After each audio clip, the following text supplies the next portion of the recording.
આજના દિવસે bumper stock તરીકે હું આપણા માટે લઈને આવ્યો છું એ છે અહીંયાથી આઈસર મોટર્સ.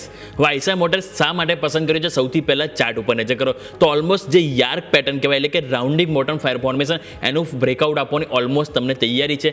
બીજું તમે નજર કરો તો મે મહિના અને જે જૂન મહિનાનું જે ઓલમોસ્ટ જે લેવલ હતા એના હાઈ ઉપર તમે પહોંચી ગયા છો એટલે કે એપ્રિલ મહિનાની બરોબરીમાં. અને સતત તમે જો છેલ્લા 5-6 દિવસથી તમને સતત તેજી જોવા મળી રહી છે. એટલે કે અને જે રીતે તમે વોલ્યુમ પણ જોશો વીકલી ચાર્ટમાં પણ તેમાં પણ હાયર હાઈ અને હાયર લો ફોર્મેશન બધી જોવા મળી છે. એટલે કે આગળ પણ આ તેજી આપણને યથાવત જોવા મળી છે કે હવે ટાર્ગેટ અને સ્ટોપ લોસ કયા ધ્યાન પર રાખવા આવો એની ઉપર અહીંથી નજર કરી લઈએ. તો ટાર્ગેટ તરીકે અહીંથી 5855 જે ફોકસ કરવાનું રહેશે અને નીચે સ્ટોપ લોસ તરીકે તમારે સપોર્ટ તરીકે 5470 એટલે કે આજના દિવસે આઈસર મોટર્સ કે જેમાં આપણને સારી એવી તેજી જોવા મળી શકે લાસ્ટ સ્ટોક છે જે તમારા રડા પર જરૂરથી હોવો જોઈએ.